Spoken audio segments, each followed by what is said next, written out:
लाडके कलाकार भाऊ वाडेकर आणि गुरुचार्य लक्ष्मणताई बाळे तसेच आमचे लाडके पोटराज लखनभाऊ बंकुश यांचं सुद्धा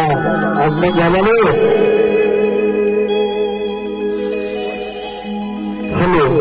तसेच आई वडिलांचं नाव सांगा चिठ्ठी नाही राहणार काहीतरी करा